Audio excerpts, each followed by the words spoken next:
ఎవరైనా సరే త్వరగా నేర్చుకోవచ్చు, ఏకసంతాగ్రహి కావచ్చు అని అంటున్నారు. అవును. రైట్. ఈ మూడింటిని బ్యాలెన్స్డ్ గా చేయాలంటే ఏం చేయాలి? ఒక చిన్న టెక్నిక్ ఉంది. ఇది గనక వాడగలిగితే మీరు వెంటనే మీకు మోటివేషన్ స్టార్ట్ అవుతుంది. మీ సెన్సార్ ఆర్గాన్స్ ఉన్నాయి కదా, ఇవి నేను చెప్పాను కదా, అవి కూడా అలర్ట్ అవుతాయి.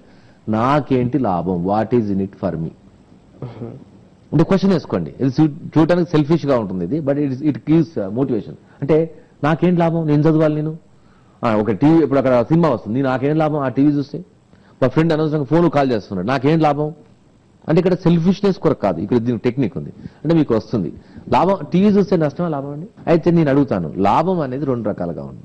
టెంపరీ లాభాలా, పర్మనెంట్ లాభాలా? బుక్ అయితే పర్మనెంట్, మూవీ అయితే టెంపరీ.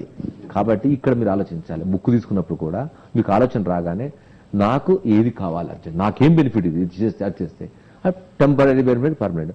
ఎప్పుడు కానీ సక్సెస్ఫుల్ పీపుల్ ఏం చేస్తారు తెలుసా, పర్మనెంట్ బెనిఫిట్స్ ని తీసుకుంటారు. Right sir. అయితే ఇంజనీరింగ్ స్టూడెంట్స్ విషయానికి వస్తే, ఇంజనీరింగ్ కానివ్వండి, ఒక గ్రాడ్యుయేషన్ లెవెల్లో ఉన్న స్టూడెంట్స్ దాదాపుగా అందరూ 90% చేసే పని ఏంటంటే ఎగ్జామ్స్ కి 1 month ముందు చదవడం స్టార్ట్ చేస్తారు. ఎగ్జాక్ట్లీ 1 month కూడా కాదు, 15 days ముందు. సో అట్లాంటి టైంలో వాళ్ళకి ఇంతకు ముందు లెసన్స్ కరెక్ట్ గా విన్న వాళ్ళు కూడా ఉండరు, కరెక్ట్ గా ఆ లెసన్స్ ని మైండ్ లోకి తీసుకోవడమే ఉండదు. బట్ ఆ 1 month లోనే చదవాల్సిన అవసరం వస్తుంది. ఇప్పుడు ఈ త్వరగా నేర్చుకోవడం ఎలా అనే టాపిక్ వాళ్ళకి యూజ్ అవుతుంది అంటారా, లేకపోతే ఖచ్చితంగా లెసన్స్ విన్న వాళ్ళకే ఇది దీనికి కూడా టెక్నిక్ ఉందండి. ఎందుకంటే నేర్చుకోవడానికి ఎక్కువ గంటల కొద్ది అక్కర్లేదు. మనం ఇప్పుడు నేను చెప్పే పద్ధతులు కనుక మీరు ఫాలో చేస్తే మీకు బ్రహ్మాండంగా అవుతుంది. ఇప్పుడు ఒకసారి చూడండి, ఇక్కడ మనకు స్క్రీన్ మీద కనిపిస్తుంది. ముఖ్యంగా ఈ 3 సెన్సెస్ వాడండి. అంటే విజువల్ అంటే మన కళ్ళను సరిగా చూసేది కరెక్ట్ గా చూడండి అని. తర్వాత ఆడిటరీ అంటే శబ్దానికి సౌండ్ కనిపిస్తుంది, ఆ శబ్దాన్ని జరగటం. ఫీల్ కావటం అంటే మనం ఏదైతే మనం అనుభూతి చెందుతున్నామో అది మనస్ఫూర్తిగా అనుభూతి చెందటం. అయితే దీనిలో లాజిక్ ఉంది మళ్ళీ. అంటే చూడటం, ఎక్స్టర్నల్ గా చూడటం, ఇంటర్నల్ గా చూడటం. మీ లెసన్ మీరు ఎప్పుడు కానీ ఏం చేయాలి అంటే వాటిని మనసులో చూడాలి, గడగడా చదవద్దు. మహానుభావులు అంటుంటారు సైకాలజీ, ఇష్టపడటం అనే దానికి ఇక్కడ లాజిక్ అన్నట్టు. ఎందుకు నాకేం ఆ క్వశ్చన్ వేసుకుంటే ఆటోమేటిక్గా అప్పుడు చూడండి దాన్ని, ఆ లెసన్ మొత్తం మనసులో చూడాలి. మనతో పాటు స్టూడెంట్ కూడా ఒక డౌట్ ఉంది సార్. నా నేమ్ ఇస్ బసవేశ్వరరావు. ఇప్పుడు మీరు వినండి చదవండి అంటున్నారుగా, చాలా మంది స్టూడెంట్స్ ఇయర్ ఫోన్స్ పెట్టుకుని చదువుతూ ఉంటారు. అవును. ఆ ఇయర్ ఫోన్స్ పెట్టుకుని చదివినప్పుడు ఎంతవరకు అది మనకు యూజ్ అవుతుంది? అంటే మనం రకరకాల పనులు చేస్తున్నప్పుడు లేదా చుట్టూ ఉన్న వాతావరణ పరిస్థితులకు అనుగుణంగా బ్రెయిన్ ఒక ప్రసారం చేస్తుంటుంది వేవ్లెన్స్ ను, ఆ అనుగుణంగా పనిచేస్తుంది. పాటలు విన్నప్పుడు ఏమవుతుందంటే పాటలకు అర్థాన్ని బ్రెయిన్ ఎత్తుక్కోవడం మొదలు పెడుతుంది. కాబట్టి మ్యూజిక్ ని ఏం చేయండి అంటే కేవలం ఇన్స్ట్రుమెంటల్ మ్యూజిక్స్ ఉంటాయి, వాటిని బ్యాక్గ్రౌండ్ ప్లే చేసుకుంటూ చదవటం ద్వారా ఏమవుతుందంటే ఎక్కువ గుర్తుంటుంది.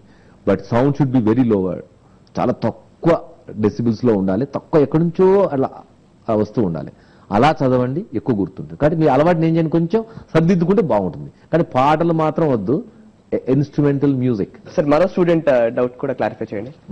ఇందాక అబ్బాయి చెప్పిండు వింటూ చదవడం గురించి, రెండు పనులు ఒకేసారి ఎలా చేయగలం సార్? అసలు ఇప్పుడు మనకు చెప్పాం కదా, brain, left brain and right brain.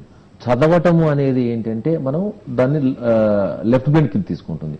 Music అనేది ప్రాసెస్ చేసేదంతా కూడా రైట్ బ్రెయిన్ చేస్తుంది. మనం చేయొచ్చు, అదేం లేదు. మనకు ఒకటే గుర్తుపెట్టుకోవాల్సిన విషయము, మనం మరీ ఇయర్ ఫోన్స్ లో పెట్టుకోకుండా, ఉంటాయి కదా హెడ్ ఫోన్స్ కానీ ఇయర్ ఫోన్స్ పెట్టుకోకుండా బ్యాక్గ్రౌండ్ మ్యూజిక్, మీకు చిన్న మ్యూజిక్ సిస్టమ్స్ ఉంటాయి, వాటిని ప్లే చేసినప్పుడు ఏమవుతుంది, ఎప్పుడైతే మ్యూజిక్ వస్తుందో బ్రెయిన్ యొక్క వేవ్ లెంత్ ఏమవుతుందంటే ఆటోమేటిక్ గా మారిపోతుంది, స్విచ్ ఓవర్ అవుతుంది. ఏమని ఆల్ఫాలోకి వెళ్ళిపోతుంది. కాబట్టి ఎట్ ఏ టైం 2 కాదు, మొత్తం ఏం చెప్పాను మీకు నేను, 7 ± 2. అంటే మీకు ఇది ఇంకా అర్థం కావాలి అంటే సర్కస్ లో జగ్లర్స్ ఉంటారు, అంటే బాల్స్ వేస్తున్నాడు సారా, మరి అన్ని బాల్స్ ఒకేసారి పనిచేస్తున్నట్టే కదా, అన్ని బాల్స్ తో పనిచేస్తున్నాడు. అన్ని బాల్స్ ఎలా పనిచేయగలుగుతున్నాడు? It's training. ఒకసారి ట్రైనింగ్ అంటూ బ్రెయిన్కి ఇస్తే ఆటోమేటిక్ గా మీరు చేయగలుగుతారు. క్లాస్ రూమ్ లో చాలా విషయాలు చెప్తుంటారు సార్. డైలీ ఒక 8 hours జరిగినాయి అనుకో, అన్ని విషయాలు ఒకే పరి గుర్తుకుండాలంటే ఏ విధంగా పాసిబుల్ అవుతుంది సార్? అంటే ఇప్పుడు అన్ని విషయాలు గుర్తుపెట్టుకోవాలనుకోవటం కూడా పొరపాటే. ఎందుకంటే ఇప్పుడు క్లాస్ రూమ్ లో సార్ పాఠం చెప్తున్నప్పుడు దృష్టి అంతా ఎక్కడ ఉండాలి? సార్దే పెట్టుకోవాలి, సార్ ఐడియాని సార్ మీదే కేంద్రీకరించాలి. ఇక్కడ మనకు కావాల్సింది ఏంటంటే అక్కడ ఆ పనే ఇంపార్టెంట్. అంటే ఆ సార్ చెప్పే లెసన్ గుర్తుపెట్టుకోవడమే ఇంపార్టెంట్. చాలా మంది ఇంకోటి విచిత్రమైన ఆలోచన ఉంటుంది, అంటే ఎక్కువ గుర్తుపెట్టుకుంటే కూడా ఇంపార్టెంట్ ఏమోనని. పనికిరాని చెత్త అంతా బ్రెయిన్ లో పెడేసామనుకోండి, దానికి స్థలం ఉండదు. మనం ఇంకా అసలైన ఇంపార్టెంట్ పెట్టుకోవడానికి స్థలం, అక్కడ అవకాశం ఉండదు. కాబట్టి అలా కాదు, మీరు ఎప్పుడైనా గుర్తుపెట్టుకోవాలి, క్లాస్ రూమ్ అంటే టీచర్ ముఖ్యం. ఆ టీచర్ లేదా లెక్చర్ మీద కాన్సన్ట్రేట్ చేయాలి కానీ తప్ప అన్ని గుర్తుపెట్టుకోవాలని ప్రయత్నించినప్పుడు ఏమవుతుంది, కాన్సన్ట్రేషన్ డైవర్ట్ అవుతుంది. కాన్సన్ట్రేషన్ డైవర్ట్ అయినప్పుడు ఏమవుతుందంటే అటెన్షన్ పూర్తిగా వెళ్ళిపోతుంది. సో పూర్తి గుర్తు ఉండదు అప్పుడు. కాబట్టి concentrate on what is important for. అందరికీ నేను అడిగాను, what is in it for me, ఇది ఏదో గుర్తు వచ్చింది అది కావాలా, సార్ లెసన్ గుర్తు కావాలా, మీ ఫ్రెండ్ రింగ్ చేస్తుంటారు, రింగ్ అవుతుంటుంది, ఇక్కడ వైబ్రేట్ అవుతుంటది, ఇది ఇంపార్టెంటా అది ఇంపార్టెంటా, ఇది టెంపరీ బెనిఫిటా అది టెంపరీ, ఇది పర్మనెంటా అది పర్మనెంటా, అవుట్. కాన్సన్ట్రేషన్. కాంపిటేటివ్ ఎగ్జామ్స్ కి ప్రిపేర్ అయ్యే వాళ్ళు చాలా తక్కువ టైం ఉంటుంది, at the same time exam హాల్లో కూడా చాలా తక్కువ టైం ఉంటుంది వాళ్ళు ఎట్లా ప్రిపేర్ అవ్వాల్సిన అంటే దీంట్లో వీళ్ళు చదవటం అనేది కాన్సెప్ట్ కరెక్ట్ కాదండి. ఇప్పుడు మనం ఇప్పటివరకు మనం ప్రతి స్కూల్లో కూడా మనం ఏం చెప్తాం, చదవటం. వీళ్ళు ఏంటంటే కాంపిటేటివ్ ఎగ్జామినేషన్ చదువుతూ ఉండాలి అంతే, చదవటం అంట. అసలు ప్రాసెస్ మనం చేసే యాక్టివిటీస్ లో రీకాలింగ్ పవర్ ఎంత ఉందో మీకు సైంటిఫిక్ చెప్తాను. ఒకసారి ఇక్కడ చూడండి. ఇక్కడ చదవటం వల్ల 10% గుర్తుంటుంది, అదే వింటే 20% గుర్తుంటుంది. అయితే ఒక విద్యార్థి 99% చూడండి ఇక్కడ తీసుకుంటే చదవటం ఎక్కువ చేస్తాడు. ప్రతి టీచర్స్ కానీ పేరెంట్స్ కానీ ఏం చెప్తుంటారు, చదువు అంటారు. ఎంతుంది, ఒక 3 months తర్వాత మీకు గుర్తొచ్చేది 10%. అంటే చదవటం వల్ల ఏమైనా గుర్తుందా? ఇప్పుడు మీకు అలవాటు ఏమిటో చెప్పండి. మేము బాగా చదువుకోవాలి, బాగా చదవాలి నాలుగు, అది చదవద్దు. చూద్దాం నెక్స్ట్ ఏం చేయాలి, చూద్దాం. వింటారు, అసలు వినరు. క్లాస్ రూమ్ లో వినరు వీళ్ళు. విన్నా కూడా ఎంత గుర్తుంటుంది, 20% గుర్తుంటుంది. ఒకసారి అది చూడండి. నెక్స్ట్ ఇంకోటి తీసుకుంటే చూశారనుకోండి, అందుకొక ప్రాక్టికల్ చేపిస్తారు, చూడటం అంటారు. అక్కడ అంటే ఆ జరుగుతున్న దృశ్యాన్ని వీడియో రూపంలో చూపించారనుకోండి, విజువల్స్ రూపంలో చూపించారనుకోండి, ఒకసారి చూసింది ఎక్కువ గుర్తుంటుంది. కానీ ఏదైతే వింటున్నామో ఒక్కోసారి అన్ని పిక్చర్స్ చూపించలేరు కదా, అన్ని విజువల్స్ చూపించలేరు కదా టీచర్ కూడా.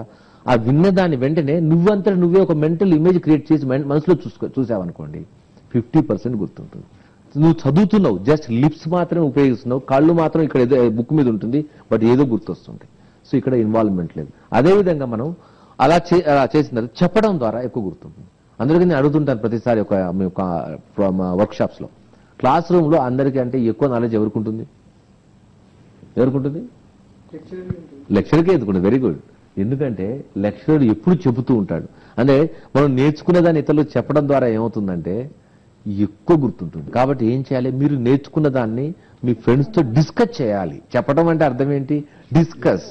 అయితే మీరేం చేస్తారు, డిస్కస్ చేస్తారు, సినిమాల గురించి డిస్కస్ చేస్తారు, లేదా ఆ పక్క క్లాస్ లో మంచి అమ్మాయి ఉంది బాగుందని చెప్పి డిస్కస్ చేస్తారు, పనికిరాని విషయాల గురించి డిస్కస్ చేస్తారు. దానికంటే కూర్చొని ఇది డిస్కస్ చేయండి, అలా చేయాలి. దానికంటే ఇంకెక్కువ గుర్తుండాలనుకోండి. ఫర్ ఎగ్జాంపుల్ మీరు తక్కువ టైంలో ఎక్కువ గుర్తుపెట్టుకోవాలి, కాంపిటేటివ్ ఎగ్జామినేషన్ లో బాగా మార్క్స్ రాణించాలి, అయితే మంచి రిజల్ట్స్ రావాలి అంటే వినండి, వినేదాన్ని వెంటనే చూడండి, చూస్తూ తర్వాత మళ్ళీ చెప్పండి, తర్వాత దాన్ని యాక్షన్ చేయండి. అంటే చదవటం కంటే గుర్తుండేది హియరింగ్ ఎక్కువ గుర్తుండేది, వినటం కంటే ఎక్కువ గుర్తుండేది చూడటం ద్వారా, చూడటం కంటే ఎక్కువ గుర్తుండేది వినటం ప్లస్ చూడటం, రెండు చేయటం. దానికంటే ఎక్కువ గుర్తుండాలంటే చెప్పాలి. ఇంకా ఎక్కువ గుర్తు, సార్ నాకు 90% గుర్తుండాలి, ఒకేసారి తక్కువ కాలంలో గుర్తుండాలి, ఎక్కువ రిజల్ట్స్ రావాలి. ఏం చేయాలి, వినేదాన్ని వెంటనే చూడు, చూసిన దాన్ని వెంటనే ఏం చేయాలి, మళ్ళీ చెప్పిన దాన్ని వెంటనే యాక్షన్ చేసి చూపించు. చిన్నప్పటి నుంచి పిల్లలు మమ్మీ డాడీ దగ్గర పెరుగుతారు. వాళ్ళు స్కూల్కి వెళ్ళి రాగానే మార్నింగ్ 4 o'clock లేచి చదవమంటారు, వాళ్ళకి ఇష్టం లేకుండా చదువుతారు. అలాగే post graduate students other states వెళ్తారు, వాళ్ళు మార్నింగ్ లేవాల్సిన బాగలేదు. అలాంటప్పుడు వాళ్ళు ఏ టైంలో చదవాలి, ఏ టైంలో చదివితే బాగుంటుంది?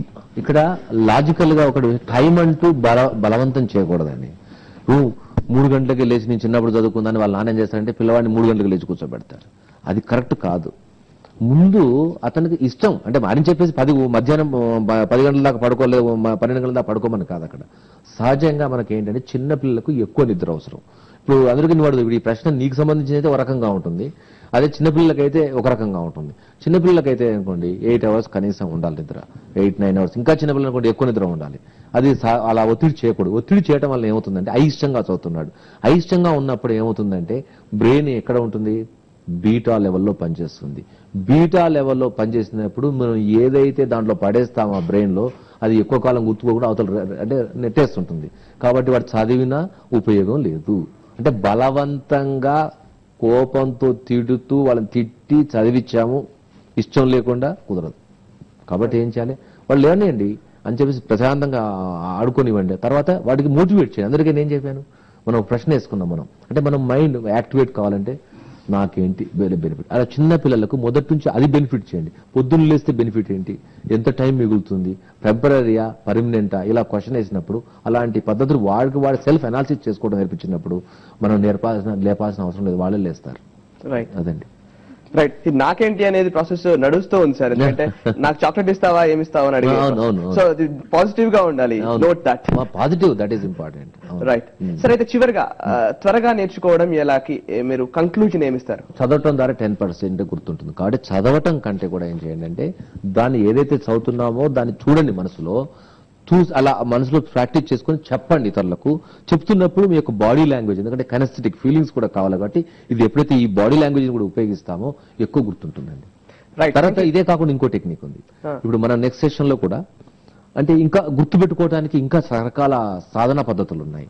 అందులో మనం బ్రెయిన్ మ్యాపింగ్ అనేది చాలా ఇంపార్టెంట్. త్వరలో మన ప్రోగ్రామ్ లోనే రాబోతుంది. అది చూడమని తప్పనిసరిగా అది ఎక్కువ ఉపయోగపడుతుంది. Right. Thank you very much sir. మీరు వచ్చి చాలా విలువైన ఇన్ఫర్మేషన్ మాకు చెప్పారు. Thank you very much. Thank you very much friends participate చేసినందుకు. సో చూసారు కదా, ఇది కపిల్ చిట్ ఫండ్స్ జై హో సక్సెస్ మంత్ర కార్యక్రమం. త్వరగా నేర్చుకోవాలన్నా, ఎక్కువ కాలం గుర్తుండాలన్నా ఏమీ లేదు. VAK ఇంతకుముందు సార్ చెప్పిన ప్రిన్సిపల్ ని కరెక్ట్ గా పాటిస్తే చాలు, ఎక్కువ కాలం గుర్తుంచుకునేలా త్వరగా నేర్చుకోవచ్చు. ఇది ఇవాల్టి కపిల్ చిట్ ఫండ్స్ జై హో సక్సెస్ మంత్ర. రేపటి ఎపిసోడ్ లో మరో చక్కటి టాపిక్ తో మళ్ళీ కలుద్దాం. బాయ్.